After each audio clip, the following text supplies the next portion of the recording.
The only shortcut to life is to never miss a day, because sometimes you get lucky, and you'll never miss a lucky day if you try every day.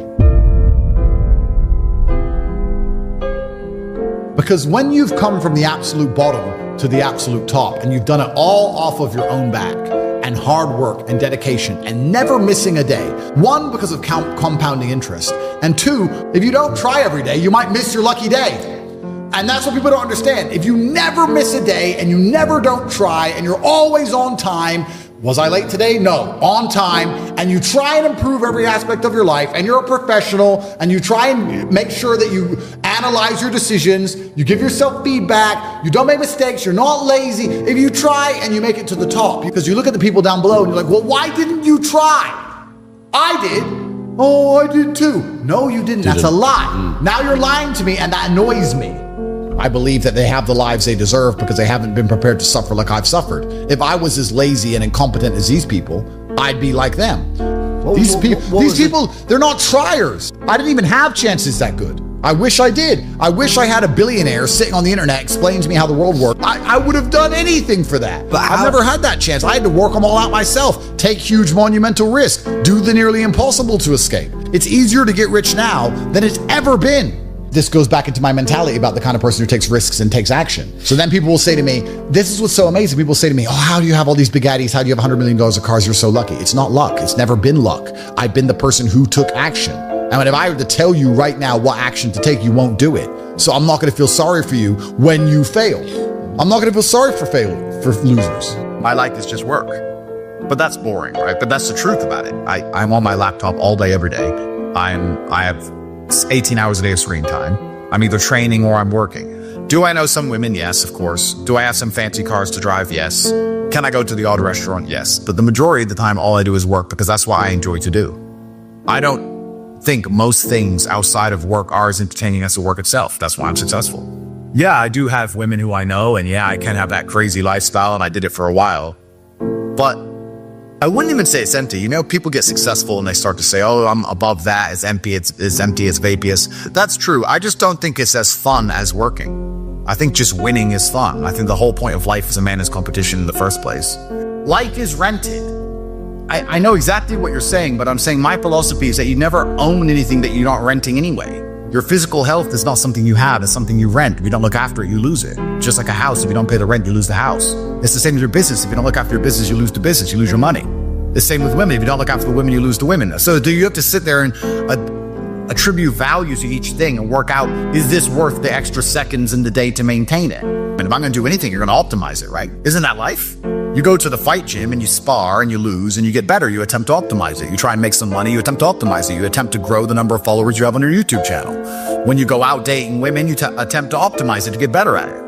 If I'm going to speak to people, I'm going to optimize it to be maximally effective. I want to be the person who can say less words than everybody else and have a larger impact. That's what I want to do. I've chosen that. I've decided to do that.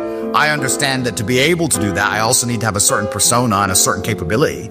It's hard to do that if I'm not financially successful. It's hard to do that if I'm physically weak. If I walk into a room and I want to bellow and I want to sit and talk in a particular manner, but I'm physically weak and broke, nobody gives a shit. But I have real world accolades. Also, a lot of my real world accolades are based on the fact that I've suffered and I'm prepared to go through difficult scenarios for the things I've said, which once again adds credence to my words. Does happiness exist to you? I don't think it's important. I am already happy, and I'm happy all the time, even when bad things happen. I'm always a happy person. I don't operate in the happy, sad paradigm. So to me, I'm always happy because I don't measure it. If you don't measure something, it doesn't exist. If you give attention to depression, you're depressed. If you give attention to how happy you are, you're always going to be measuring if you're happy or not that day. If you don't think about those things, they don't exist. I don't give measurement to them. Is that the heartbreak part is the best part. Yeah. That's the real love. The whole holding hands, everything's happy, we're out at dinner, smiling, laughing. No, that's boring. The true memory of love, the actual real fun part of the love is the part where you feel the deepest, and you feel the deepest when it goes wrong. And we can apply that to everything. That's the funnest part of life. Funnest part of life. It's never fun at the time, but in retrospect, when you want to use hindsight and analyze your entire life via the lens of your mind, when you go back in time, those bad times are the best times.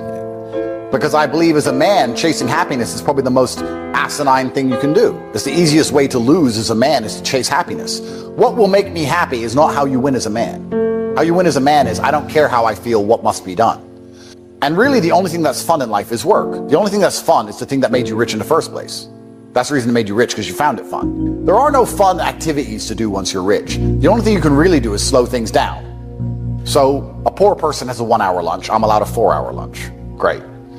You can add some time to things. But I don't know. I see there are some other rich people who, they get enamored by wine, and they think that giving their life to tasting different grapes is somehow not a complete waste of consciousness. But they're dipshits.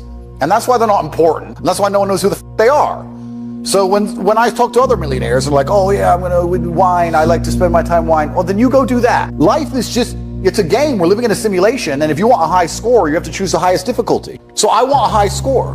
A lot of these people, especially people who talk about Zen, Stoicism, etc., I distrust. And this isn't specifically about him. This is about all of these people.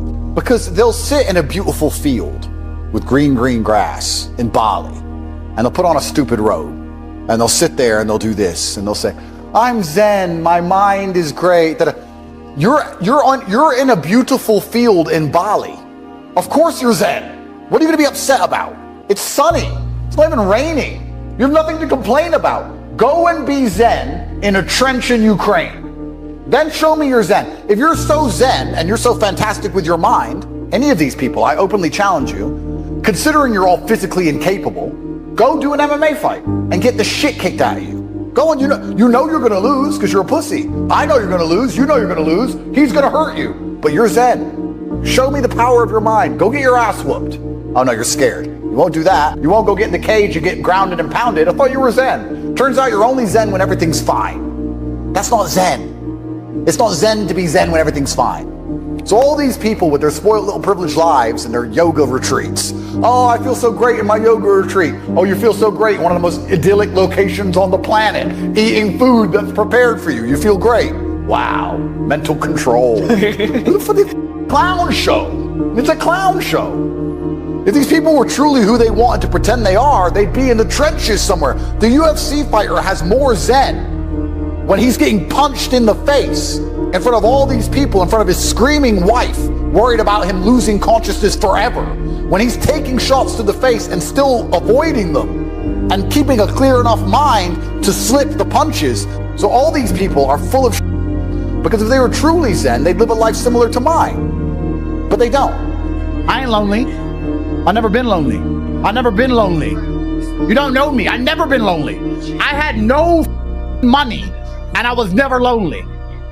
And I don't think it's possible for anybody to stay in a scenario where they're truly uncomfortable. If you fall asleep on your arm and your arm really starts to hurt, even in the deepest sleep, you're gonna wake up and move your arm. If you sit there and your life has been in a rut for 7 years, you are semi-comfortable in that rut. Sure, there's days you're pissed off. Sure, you're semi-annoyed by it. But there's also days where you just play video games, eat pizza, and you're kind of cool with it and it's no big deal. If you were truly unhappy and uncomfortable and discontent with your scenario, you wouldn't be in it. When I was broke, I couldn't sleep. Please understand me. When I was broke, I couldn't sleep.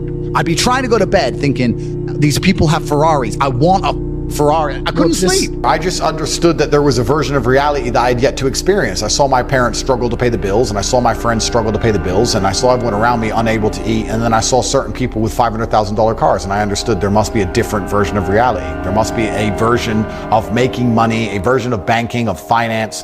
There has to be a different world. This world I'm in, everyone's poor, this is garbage. That world, I can see people are living a reality that I can't even fathom. I'm under the mentality that you are exactly not where you deserve to be. That is one version of reality. That's one version of events. And although that's true, I want to put it in a different way. You're exactly where you wish to be in life. Even if you think you are not happy where you are, I can promise you are. Because if you're truly uncomfortable, you can't even sleep. If I put you on spikes, you can't lay down. You only lay down even if you're semi-comfortable. What I often hear from people and see from people is that they get very motivated for short periods of time. They'll be very motivated to change their life for 3 hours, and then they'll just go back to playing video games, and they're actually not unhappy with their life. They're fine to play video games and eat beans on toast and sit around in a small little apartment. They only become unhappy for a few hours now and again. That's when they talk about how motivated they are. That's when they talk about how hard they want to try. But in general, they're actually perfectly fine with their life, meaning they wish to be there. If they wished to be anywhere else, they wouldn't be doing what they're doing. And by extension, they would be exactly where they wish to be. I want you to understand at home, whether you're successful or unsuccessful, you wish to be where you are. If you wished to be big, you'd be big. You would train all day, every day. There is no such thing as wanting to be big and wishing to be big truthfully and not being big. If you say to a man, do you want to be bigger? They'll all say yes. But do they really wish for it? Oh, you'll take it for free. Well, you'll take anything for free. You'll take a Toyota Corolla for free. You won't buy one. Taking something for free is very different than going out there and earning it and paying for it. They're very different things. So you're as big as you wish to be. You're as rich as you wish to be. You live where you wish to live. Because truthfully, when you wish for something with all of your heart, never in history has the universe or God failed to give it to you. Anything you've ever truly wished for in your entire life, you have gotten 100% of the time. So then the logical extension of this mindset is you have to analyze and decide, one, why you wish to be where you currently are. Why? And two, if you want to change that, where you actually genuinely wish to be. Because you have to make sure you really want it. Everyone will say they want to be have $100 million. Everyone will say it, but it's not true. And if you don't wish for it, you're never going to get it. And in fact, you won't even elevate from your current position unless you're more realistic with your wish and say, I don't want 100 million, I just want 1 million. That's my advice.